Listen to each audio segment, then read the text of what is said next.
Welcome back to part 2. Again, I'm here with Samuel, Hi, everyone.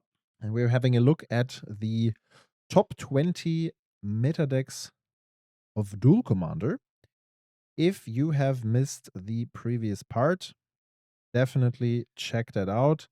We already talked about some of those cards here, some of those commanders. And yeah, I think we had some interesting discussions about one or another. Yep.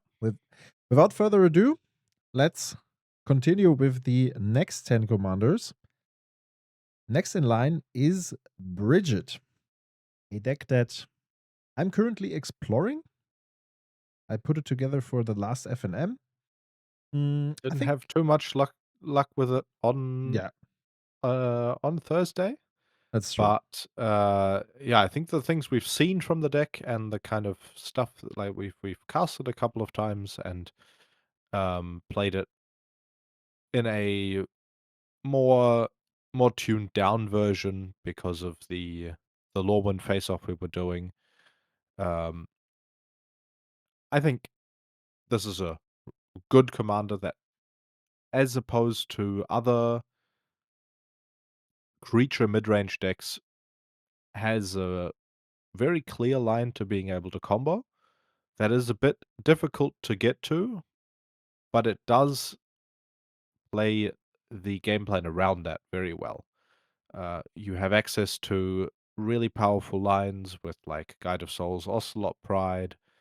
You get to abuse the white pool as much as it can be abused and get there with the green mana dogs as well. I put it in B tier. I think it's a seems like a pretty good deck to me.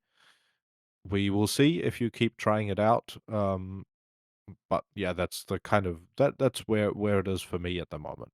Yeah, I totally agree to that. I also put it in B tier. I think it's, as you said, it's a solid deck. I guess overall yet to be explored, has some downsides, has some power plays. The combo lines themselves are a bit cute in some cases, I think, especially around the Seed Cradle Witch, because the witch itself is more or less useless outside of the combo, and it's also for 1 mana, a 1/1 that basically dies to everything. But I want to play the deck a bit more. I think it's interesting. I like the concept. Celestia combo is always something. It's cool. It reminds me of the original Thrasios variants. Features lots of cards or combinations that this deck back in the days brought up. So yeah, I would agree. It's not too crazy, but it can win games in either way, and I also think it deserves a slot in the B tier. Next up, we have Light-Paws. Light-Paws is a card that, in my opinion, we talked a bit about that with Cremeloon, with Flavion, in the latest Duel Commander ban update. And I would personally rank this in A tier. I have played Tifa for quite some time now. I've also tried on Light-Paws. We've cast many, many games. We've played this some time ago on the channel already. The deck has developed towards a very, very good deck, I have to say. It got much more support in comparison to 2 years ago when we played it. Back then, I think there were like maybe 4 or 5 CMC1 Flash auras available. These days, I think it has almost double the number, which gives it much more consistency. I explained some of those things in the stream with Flavion. You have lots of fillers that support your strategy whenever you don't want to play Light-Paws on turn 2. It's just a very consistent deck. Flavion was of the opinion that it's very forgiving with what it does. So even if you go for the all-in strategy and you have like a big fox and you do some mistakes, which, to be fair, when we casted the top 8 of the LTC, we also saw that there was one player, no offense to him, but there was like some suboptimal lines. Still, he managed to win the games, Um, this might not be like the best example for that, but I'm not too sure if I would agree on the fact overall, but I get behind the concept. But let's talk about the deck itself. I put it in A tier because I think it's absolutely busted. No, not absolutely busted, but it's close to being absolutely busted. Just that it's not very much explored. Not many players pick it up because they don't like the playstyle. They don't have the card pool. It's very specific, although not being super expensive. But it's nothing that speaks to all the players, and that's why you don't see it too often. But I think you could definitely see it much more often because it's very, very good. What are your thoughts? Yeah, I agree. I think this is oh, actually, I put it in B tier, mm, Mhm, because mhm. I think what it doesn't do very well against is, control decks, I would say. Counterspells is not something that the deck has many answers to, I would say, and never resolving your Light-Paws sometimes is gonna get you a, a big core. What's it? The guy that draws 2 cards, or when you cast or draws a Spirit Guide, card. you mean? No, not Yeah, Spirit Guide.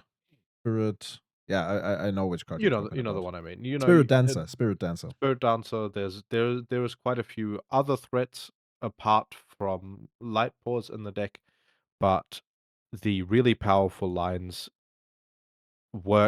don't work against counterspells, I would say.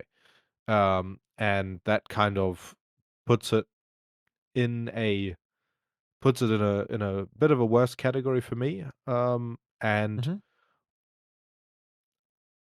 the fact that it has an sort of an auto win matchup against like Tifa and to some extent maybe the Gruul Toph as well, and a pretty good matchup against Slimefoot as well. And Basically it against has all the aggressive decks. Basically yeah, against all against aggressive decks. aggressive decks, it has a very good matchup. Maybe also probably also against Asmo. Um, doesn't really compensate that much for it for an opponent being able to keep a stern scolding and a kind of a miscalculation and keep those open, and then the Light-Paws deck isn't doing too much because if you don't have your payoff, then you're gonna be drawing a lot of 1 and 2 CMC auras that have nothing to go on. Um, Mm. yeah, I think that is a downside that decks that go more in the mid-range direction don't have. We obviously know the upside of the deck. Um, yeah, I think you're very high on the deck, and I feel like if the deck was actually that good, then we would see more and better tournament performance from the deck. yeah, but as I said, I think that really comes down to the fact that it's not super popular. Like the Voltron playstyle is just not very popular, and it only attracts like very specific players. I definitely think the deck is super super good, and if you have a look at the list, you're not that dependent on Light-Paws itself, since there are a couple of like 2 drops, not only the Spirit Dancer, but there is the Virtuoso, I think it's called, from Penna with Connive and things like this. So there are a couple of 2 drops that also synergize with the aura spells, and also the fact that your commander comes with a another aura for each aura that you play. If you get to resolve Light-Paws, makes it really good in terms of taking mulligans against certain strategies. You play a white deck, which means you have automatic access against some of those hate beers that most of those lists also play, like a Sanctifier, for example, or Containment Priest, and things like this. So, yeah, I guess it rather comes down to people not realizing how good this deck is, not really being in favor of playing such a deck, than the deck not actually being that good. Um, there were some concerns back in the days already when things like the Broken Wings, I think it's called, the new 2-mana aura with Flash and Hexproof weren't printed yet.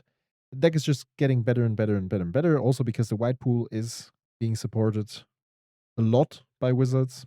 Not only within like the recent updates, but all over again, right? We have cards added to the white pool that are really, really powerful. So yeah, I stand my ground. I think this is definitely an A-tier deck. Although being a bit of a hidden champion, I think it is a champion. Okay. Good. Next up, we have Tifa, which for me might be an obvious category, but I'm curious to hear from you. Yeah, I think Tifa is one of the few decks that I put pretty cleanly into A tier. Mhm. Of the decks that we already have in A tier, it's the only one that I put in A tier. Um, it's not broken S tier category, but you have some really, really strong lines, and it gets to do those lines in kind of, from what I can see, much quicker than Light-Paws can. And without, how do I say this? Without risking as much. Light-Paws has the issue that, well, I would say one of the issues of Light-Paws is that there's only a few auras that actually give it a lot of power and toughness. Ethereal Armor and the 2 CMC All that glitters? aura, all that glitters. And apart from that, maybe there was another one printed recently, I feel like. But yeah, apart from those, once after that, if Light-Paws is on the battlefield and those cards are either individually removed or Light-Paws is removed along those lines with an edict or something like that, then Light-Paws doesn't have access to that high of a power and toughness anymore most of the time.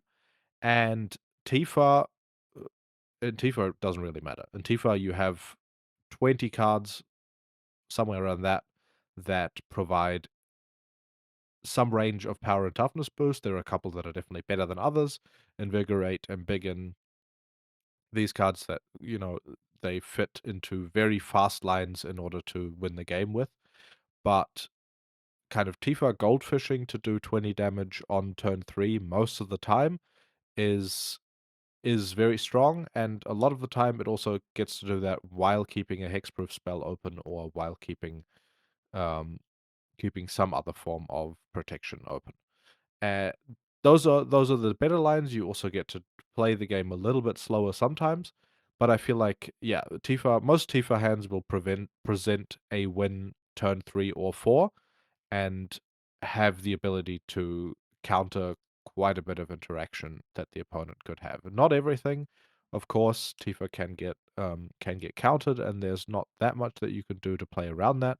But Tifa also has the ability, like Light-Paws does, to play a Scythecat Cub or a Bristly Bill and draw the counterspell with that card, or has the ability to play around that.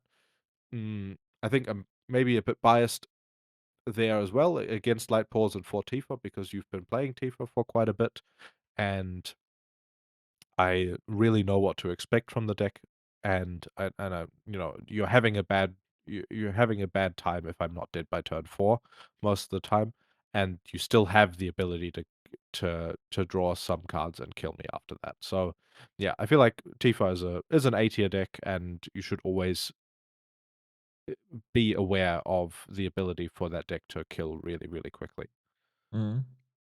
I think, yeah, I agree to most of the things you said. The comparison to Light-Paws is interesting. I mean, like the points you made, I would evaluate it a bit different.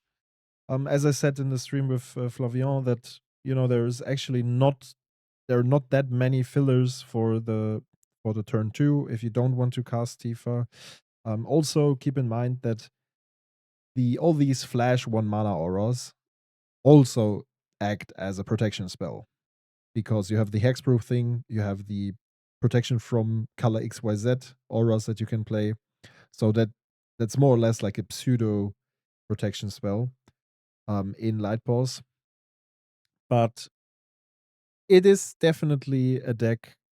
Tifa is definitely a deck that I would also put into a tier category. Not because I played the deck that much, but rather, I mean, of course, playing the deck lots of times gives me like many more insights into how the deck functions, how the dynamics play out against certain strategies. From my experience, I think I would say Spider-Man is the trickiest matchup that is currently available apart from Light-Paws. Light-Paws is also not very good, but as we figured a couple of minutes ago, that there are not that many Light-Paws players, so I'm not really scared of the Fox if I bring Tifa to a tournament. Yeah, it's something that you need to respect. Exploring the deck yourself can be tricky. It's not. It looks very very easy to play on paper, and the dynamic is very easy to understand. But to get there requires some thoughts and some depth. Um, Not trying to shoulder pad myself, but the deck is harder to pilot than you would expect.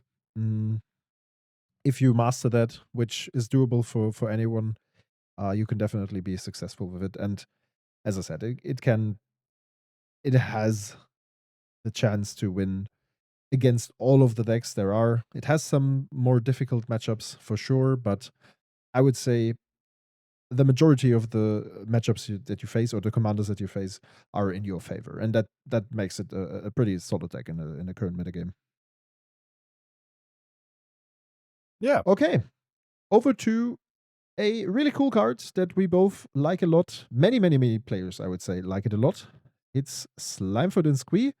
The fungus was, let's say, a year ago, extremely popular. The helm of Jund midrange in Duel Commander. Where is it today? What would you say? Another deck that for me goes in the B tier. Yep, Um, agree.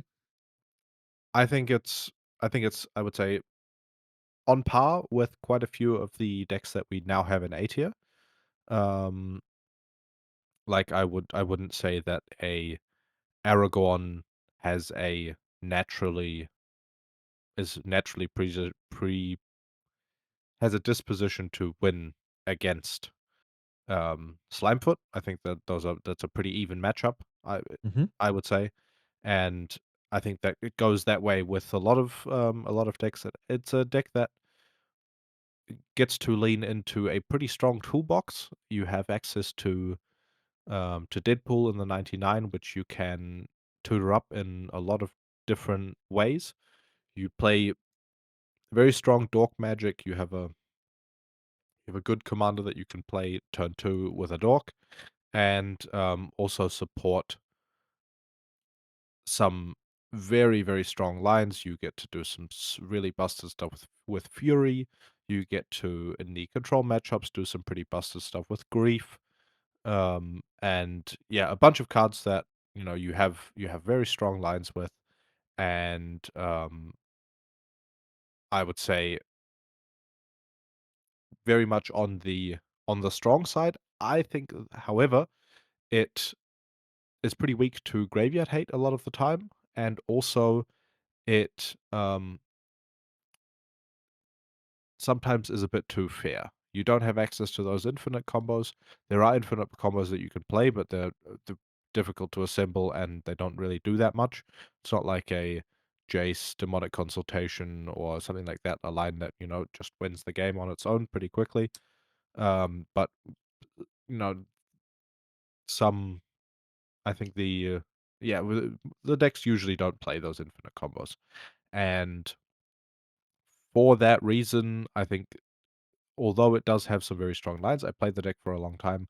I'm not really considering picking it up again, because it falls behind a little bit. Maybe my brain is a little bit too like, okay, I've played it enough. It's boring now.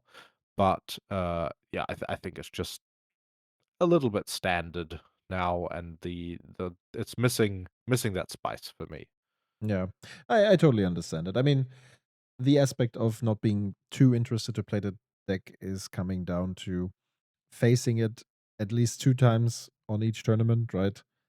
Since it's a very popular deck. And I would say from if you evaluate the game plan in a vacuum, I would even place it in A tier because for what it provides for a Jund mid-range deck, it does that really, really good. You know, like having the toolbox aspect, birthing pot lines, stuff like this, getting things back from the graveyard. Um, really good deck. We don't have to talk about that. But in comparison to most of those commanders that we have here in this bracket today, I agree to you. It's not too crazy. So yeah, I will just agree here with the B tier.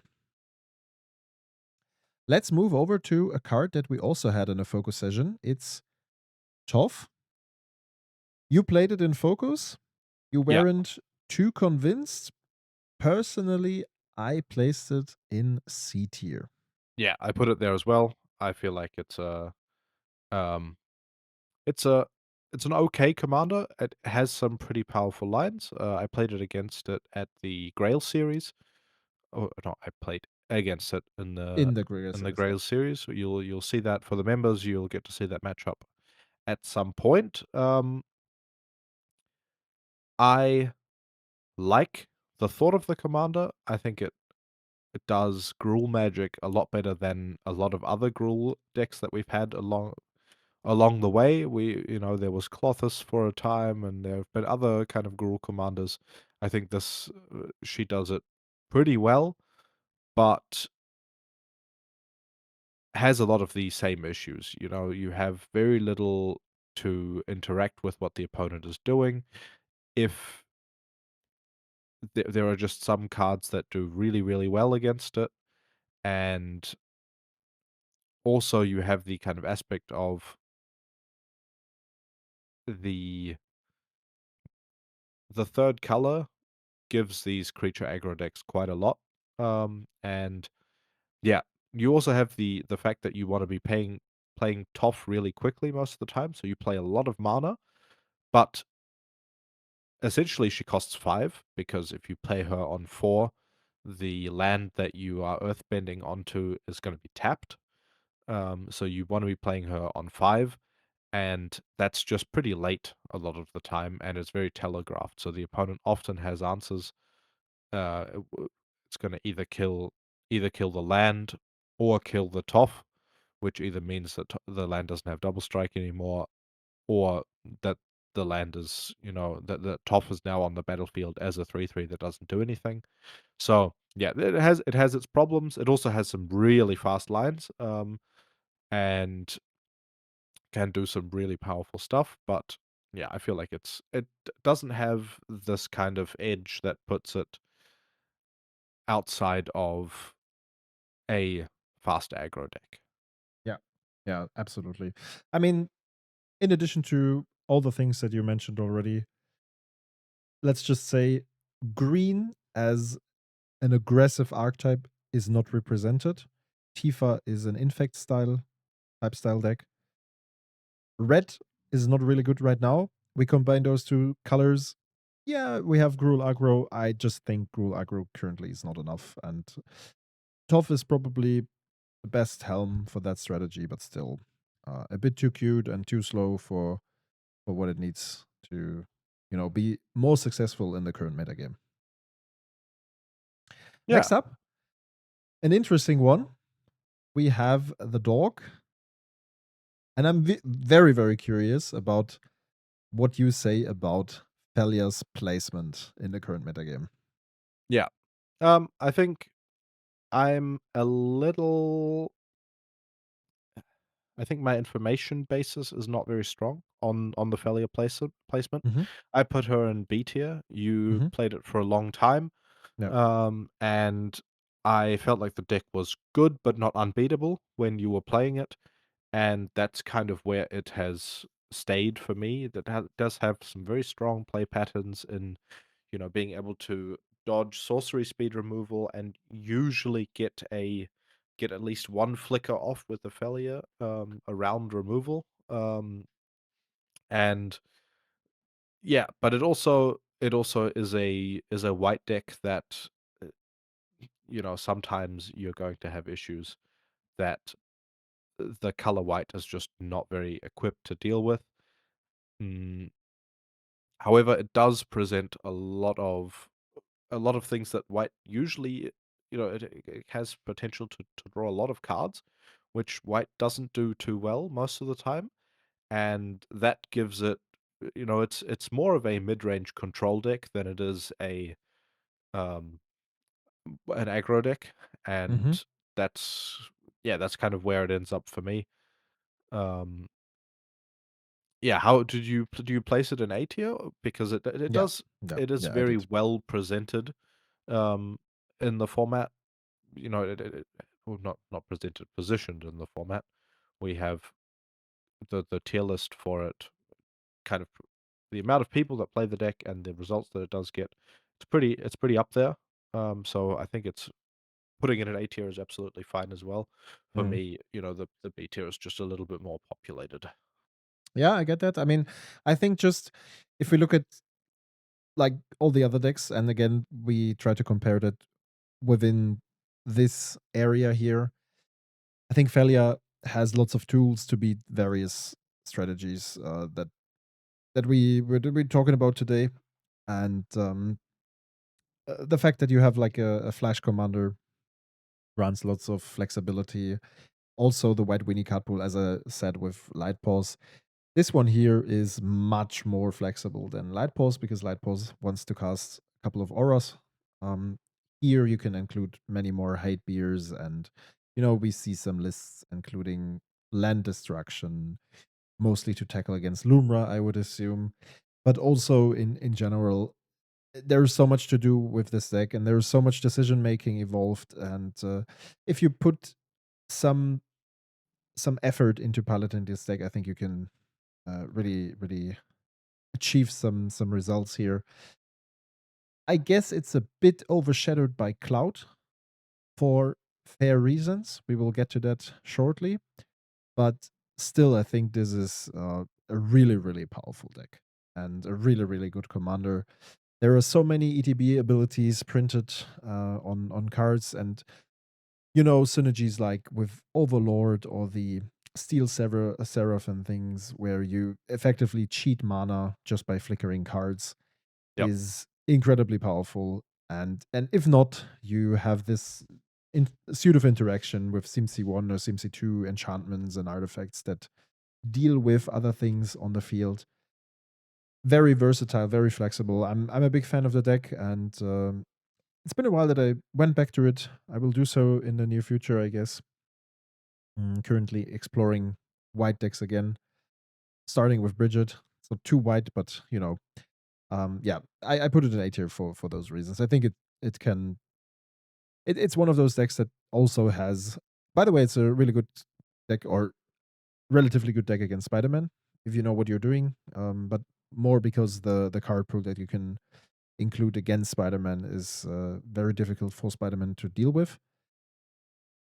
I think most of the time it comes down to having the Burrington Forge Tender or a Sanctify Avec, which basically blocks Spider-Man forever and denies whatever your opponent brings up, unless there is a blue bounce spell, of course.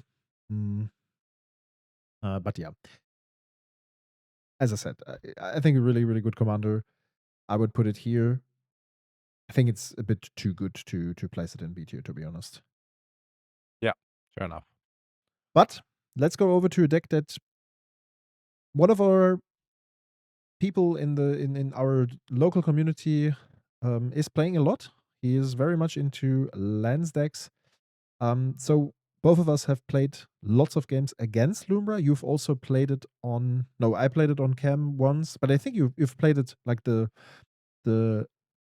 very early version of Yeah, Lumra. You I played played back a very then. early version of the deck. I think at that point there was a few cards missing that hadn't been printed yet that make the current version of the deck what it is. But also the amount of brain power that was put into the deck since then has really lifted it skyrocketed, right? to Yeah. another level, and like by now, mm, I feel like this is. I put it in A tier. I think there's a good argument for it to be put in S tier as well. Okay. Um, Interesting. it's because the the hate that works really well against it is few and far between. Hmm. Um, you there's quite a lot of artifacts and enchantments that the deck plays that should be destroyed whenever they're on the battlefield, Hmm. and a lot of the time, most decks, they will see one answer to that during the course of a game, and there should be, and they need like four. You need to kill a Azuran Orb and an Exploration and a Spelunking and Amulet of Vigor. Yeah, like all those cards for there's not a lot of decks that have answers to all of those. Also, the graveyard hate that we do see often puts exiles single cards from graveyards once at a time, and that does work against Lumra. It does slow down the Lumra plan quite a lot of the time, but against those cards, Lumra can still just cast Lumra, and then you have a lot of the time an 8/8 Vigilance Reach creature in play, and if you kill the 8/8 Vigilance Reach creature, they just get to recast her and recast her again and recast her again, and yeah, so the kind of dynamic of either you really interact with a combo game plan, but if you do, eventually Lumra's going to come down. Yeah, it's a difficult dynamic to kind of fight against, and there's not a lot of decks that what how do I say this? The decks that do get to beat that game plan because they're faster, often don't get to include answers to cards like Maze of Ith or Pleasure Chasm. Glacial Chasm, which the Lumra players can tutor for if they know, okay, well, I'm not going to be able to play my Lumra before I'm dead to Tifa or Light-Paws, so I will tutor for these lands that shut down that game plan pretty well. Yeah. So, yeah, I I think it's definitely w one of the better decks in the format. In the games I played against it at the Grail Fest, not Grail Fest, Grail series. Grail Series, sorry. Yeah. You will see some very interactive games against Lumra, which didn't end up going my way. There was quite a lot of luck involved in that matchup, but yeah, still the deck can navigate its way out of a lot of situations. Having a lot of lands on the battlefield is rarely a bad thing. Yeah. Yeah. Yeah. I think the main thing here is it's not only that we are looking at lands as an archetype and what can lands do in 2026. That's one thing. Lumra does that exceptionally well. We also see other lands decks basically trying to squeeze in the Lumra plan into the 99 in order to make use of that, because that's what lands decks can do best in 2026. But also, as you said, it's there are some things, like some options to deal with, specifically Glacial Chasm these days. We just got the Minotaur from the new Strixhaven set that has like a 2 mana destroy target non-basic land attached to it. Mm, But apart from that, we have a few cards that can prevent the or that actually deny the damage prevention. And we've actually got a couple more within the recent sets, right? We had Questing Beast and Stomp from the Bone Crusher Giant were here from Throne of Eldraine, and then we haven't had lots of cards, or we haven't had any cards from a couple of sets. And now we have Spider Punk, we have Hexing Squelcher, we have Frenzied Bellow, now the new Minotaur. So there are more things coming for certain colors. So not all the decks can interact with that.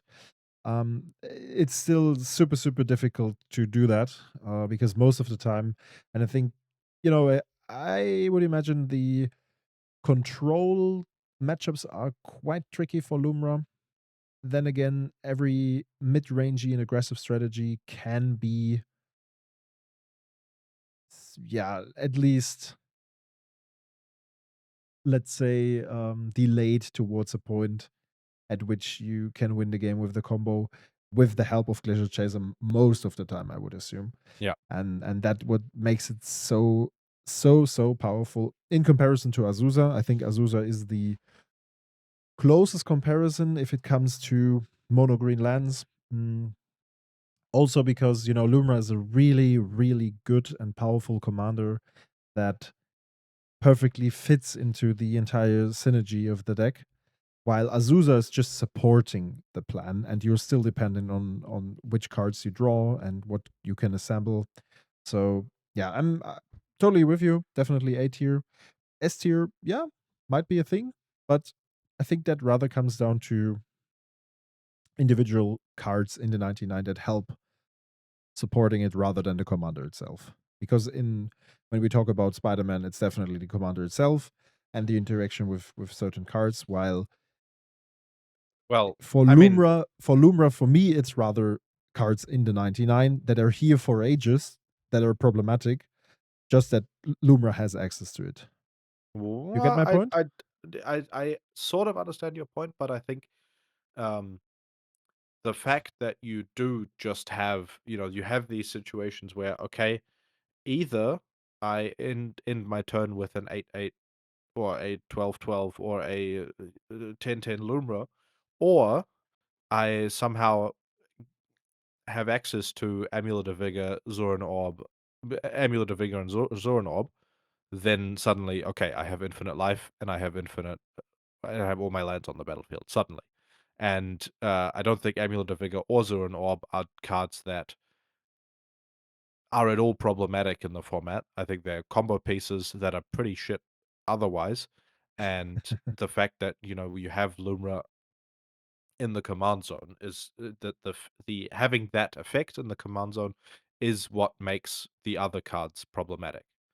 I think the Gitrog monster had access to combo lines around that for a very long time as a pretty okay commander, and was not at all problematic before Lumra was printed, or even before Lumra as the deck that it is now was discovered. Like Hmm. Lumra was around after being printed for quite a long time before we saw um, the the very strong deck that is being played now. Yeah. Yeah, that's fair. I mean, in the end, doesn't make a big difference to me personally. And also not regarding the rating, I guess. It's we both agree on the fact that it's a very, very strong deck. And Yeah. if you are looking for playing lands in the current metagame, then Lumra is definitely the way to go. If you want to, it also, like piloting wise, very interesting to play.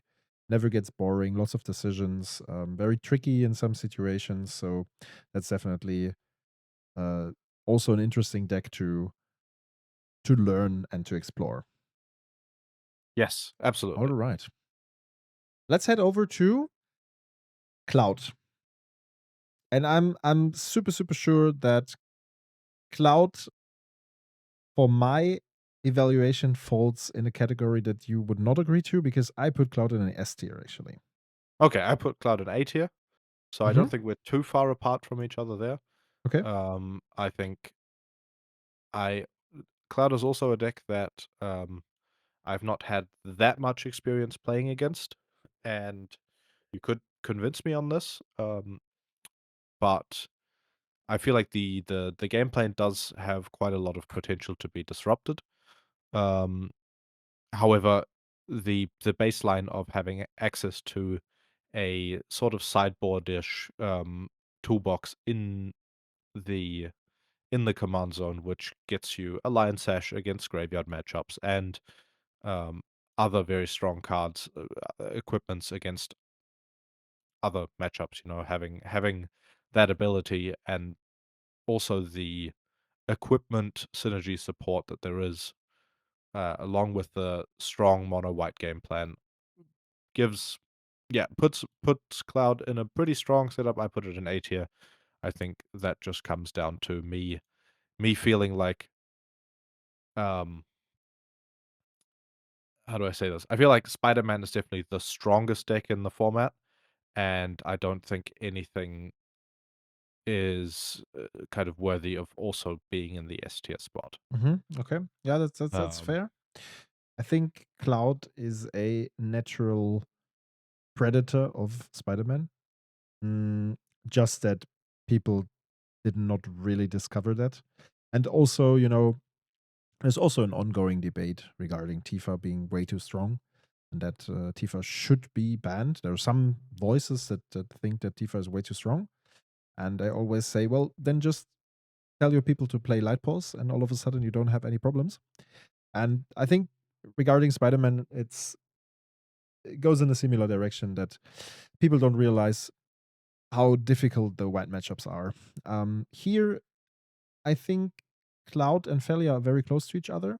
The reason why I put Cloud above is it doesn't have the same flexibility as Phelia does and less synergistic plays. But the fact that you have access to the equipment toolbox, which most often ends up in, or in I would say in a majority of the cases, it ends up in finding a skull clamp, and a skull clamp converts into drawing more cards, seeing more cards, and therefore you have more access to the sideboardish aspects that you feature in the 99. Because White Winnie decks are or can be designed in various ways, and they can be adapted to various metagames.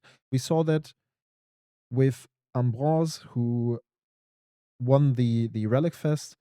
He tweaked his deck quite a lot towards beating Storm. And we also saw like recent variants tweaking the deck towards beating Spider-Man. We also see that in Phelia, but I think the fact that White Weenie in general can adapt very well to certain metagames, plus having crazy card advantage access in a color combination or a color that usually does not have much access to card advantage, just gives you, the additional boost to be a bit above all the other matchups. So that's my personal opinion. It might be, yeah, I might be a bit too high on the white decks because I feel like they're very powerful. I personally love to play them, and I think they have like a very very high potential. But like the fact that the card pool is supported more and more, we see that everyone sees that's definitely a thing. Mm, just that I feel that, yeah, as I said, in addition to this toolbox aspect of searching the right equipments in the right time, Umizawa's Jit is, by the way, also a card that was more or less lost and forgotten. Now all of a sudden, it's part of the metagame again because of Cloud, and it gives you an edge against matchups like Tifa or other aggressive matchups. Whenever you need to find that, um, you have it in the command zone. And we all know that in a singleton format, having like a tutor in your command zone is definitely not wrong, especially if it can help you adapt against certain strategies. yeah. So those are my 2 or even 3 cents on Cloud. Next up, we have a card that you not only played in the focus session, but also in a latest German tournament, which was last year, but still, you played it in a smaller tournament. So I would be curious to hear from you where do you place a Deadpool? Um, I initially put it in C tier. Mm-hmm. Um, Actually, no, I initially put it in D tier, was my first thought. Oh, okay. Maybe because I was a little bit disappointed with it at the end of that tournament run. Mm-hmm. Thinking about the card, I feel like the card itself very strong when it comes out of nowhere. When it's in the command zone, there is the kind of predictability of it also means that it becomes quite a bit worse. It also, but you know, Atraxa cannot just play Atraxa and hope that everything works. You have to have some answer to Deadpool, and that saves your ass sometimes. But in this case, I feel like it's a B tier deck. Is my kind of final evaluation on it. I could be persuaded to go lower. I cannot be persuaded to go higher.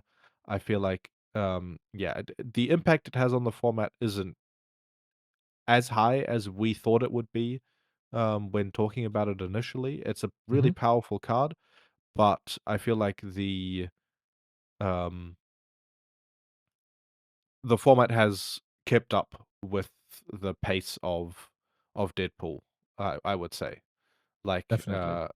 yeah, it's definitely really powerful, but I feel like there's quite a bit of counterplay to it, and what puts it like in my mind, that was kind of the thought of why I put it in D tier. I think the quality, the black red card pool isn't bad, and it's not as powerful as some of the other two color combinations, but it does sometimes put you in really good positions to win games. You sometimes, you know, you sometimes have a Magus of the Moon, which gets you across the finish line. Sorry about that. And you sometimes have a key Pyroblast or a key, Doughty Voidwalker. You know, there are some really strong cards in the 99 there, and sometimes those cards will get you the win even without Deadpool. Yeah. Yeah. And yeah, I feel like the baseline isn't isn't low enough to put it below B tier, I would say. Yeah. I would totally agree to that. I personally categorized it to uh section B also because I think, as you said, the card pool isn't too bad. You have black for this card, you have black for graveyard interaction, you have a decent removal suit in combination with red. The Rakdos interaction suit is usually quite good. Yep. And then, like red adds some aggression. And for anything that you cannot deal with on board or on stack, you have Deadpool as the finishing line, if you so will. So from that perspective, I think it's a decent deck. Then again, as you said, the pace of the format developed. People learned to play against it. When the card came out, I mean, I'm still of the opinion that the card itself is extremely toxic. The way it is designed is something that we should probably not have in the format. I would still not be sad about not having Deadpool in the format, even in the 99. But as we all know, and as you mentioned, having it in the command zone is much more predictable. It's much easier to play around, and it's actually much harder for your opponent to bring up some impactful plays with Deadpool. Mm, that help you find a victory somehow. So yeah, it's definitely not a deck that is super good against the decks above it. I would say Tifa was probably in favor for Deadpool until Sandman was printed. Now with Sandman, the matchup is not really problematic anymore. And against the other decks, Light-Paws has no problem with Rakdos whatsoever. Aragon just counters whatever it doesn't like. And, Lumra is much faster. Phelia can do things on various or in various ways, and we don't have to talk about the other matchups, I think. So, yep, that's that. I would agree to that.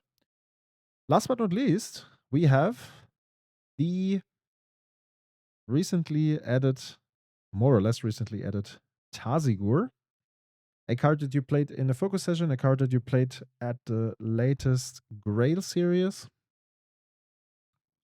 Tell me about it. Where would you put it?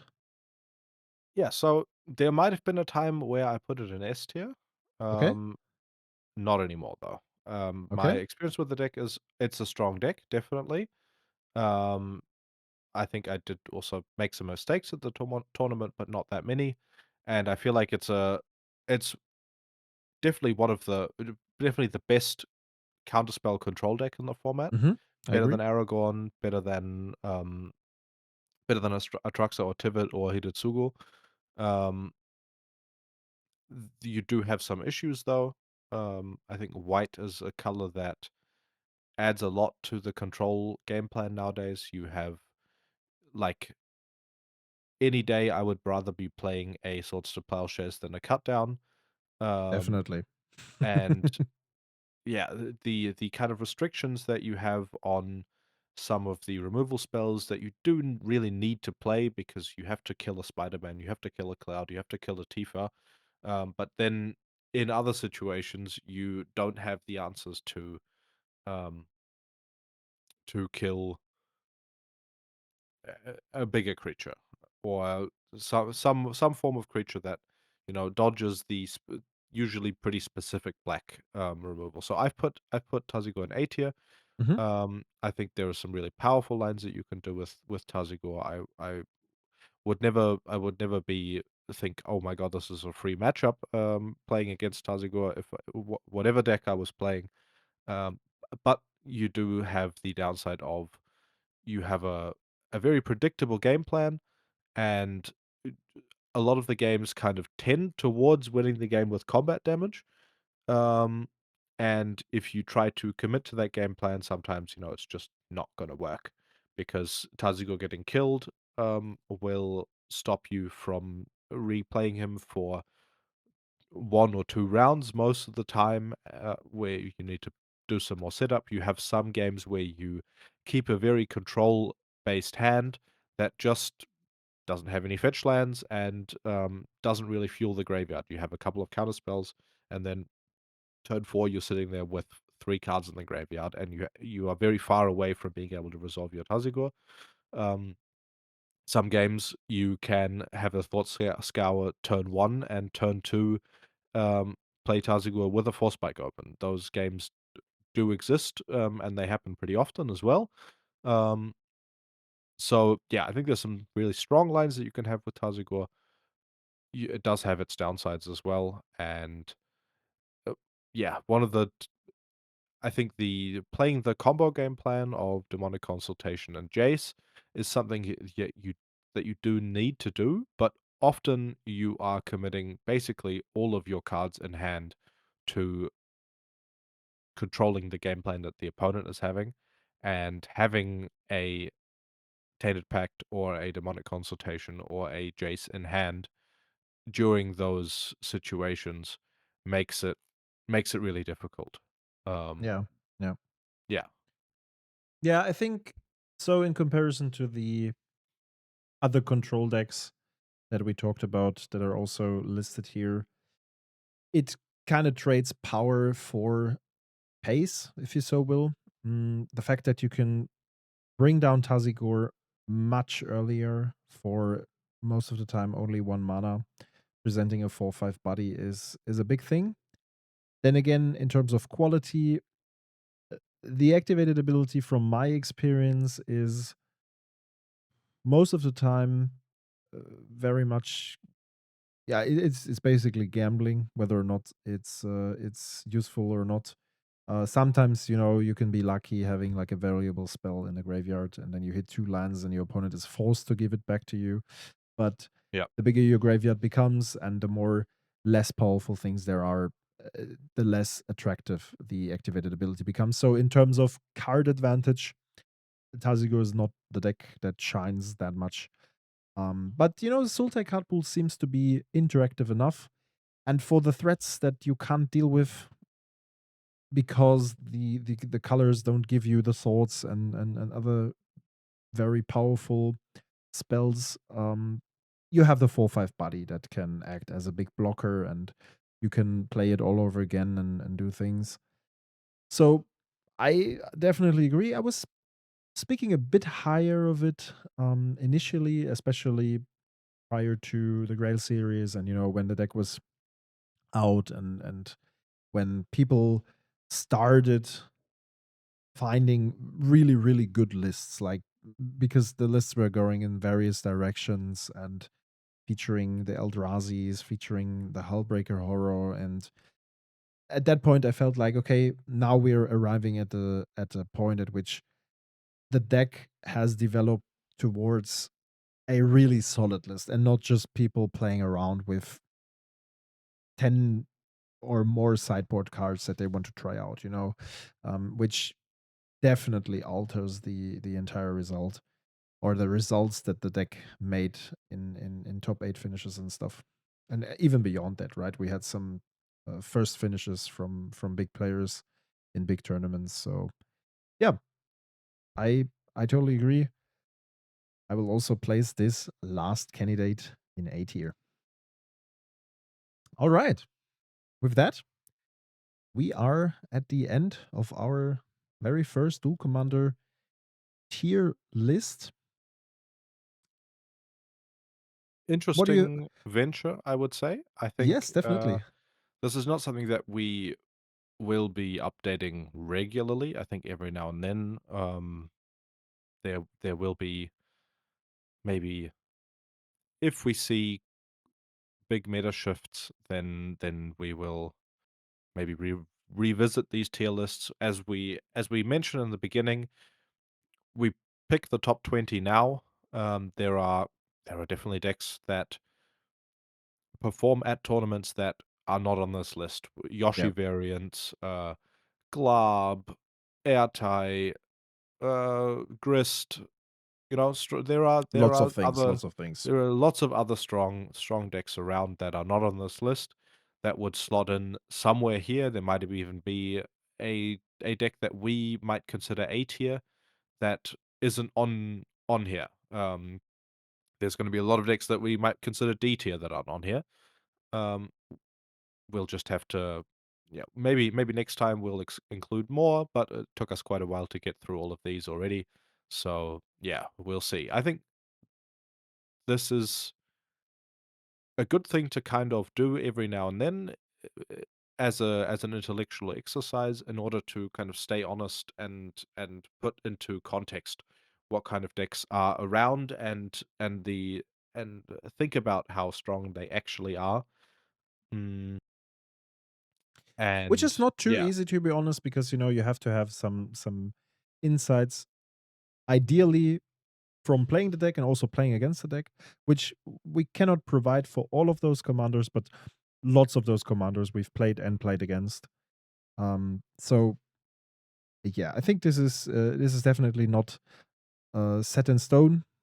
It's always dependent on like subjective aspects such as experience with certain commanders and stuff. And I'm pretty sure if we would invite someone who is very much into, let's say, playing Slimefoot, they would definitely rate the deck higher than we do, mm, because there's also the personal bias coming in. I'm very curious to see what you guys agree on, but I'm even more curious to see what you disagree on, because I think most of the people will, I mean, maybe some of the guys will align with what we're saying here.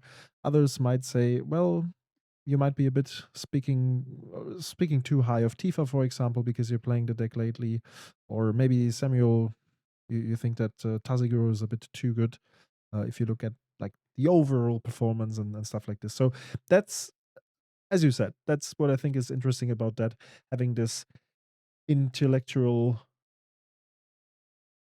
lesson, or how did you say, or like exercise. exercise. Thank you. Yeah. Yeah, Um, to just think about where decks are, and it's a very interesting way to get there together with you. Like exploring it together, and also presenting our thoughts and ideas and the reasonings behind that. And I hope that you have a benefit from that. And if not, maybe it was entertaining. Maybe it gave you some insights on certain decks. If you're newer to Duel Commander, I think that can be very helpful to also, like when you play your tournaments, whether they're small or big, and you have like next time you have an Asmo sitting on the opposing side, It does not mean that you directly disrespect the commander and the player, but maybe it helps you to um, calm down a little bit and think about, well, this might not be one of those matchups that I need to be too afraid of, but rather if it comes to Spider-Man and other cards, then um, you should be serious about all the matchups that you play, and don't. Well, that's for another day. That's for another topic. Let's not close the video with that gibberish coming from my head right now. As I said, I hope you enjoyed the session. If you want to see more of that in the future, let us know. But also, I'm totally with you. This is probably something that we do once half a year or something. When there are like big shifts and it's really worth to talk about changes, then we can do that. Yeah. I mean, I Also, think looking at this list now, there are a lot of cards that have been here for a long time. yeah, Slimefoot and Squee, Atraxa, Tivit, Satya, they've been around Aragorn, they've been around for a really long time. But we have some contenders that, were released last year. So most of the cards on the list, I would say, were released last year or the year before. So yeah, I think including Tasigur in that, since it's a card that has been banned for a long time, is also fair. And yeah, so the metagame does shift a lot. I think next year there will be a lot of cards that were printed the in the sets that are still coming this year, and they will probably be stronger again. I think that's the trend that we are seeing in Duel Commander. The card pool changes and the commanders change as well. I think it's always interesting to stay on top of that. Some players don't like that too much, but yeah, with that, these rankings will also change. yeah, very true. So we'll see about that. Definitely leave a like and a subscription if you haven't subscribed yet. Apart from that, thanks a lot for tuning in, guys. Thanks And for we will watching. see each other in the next one. See you next time.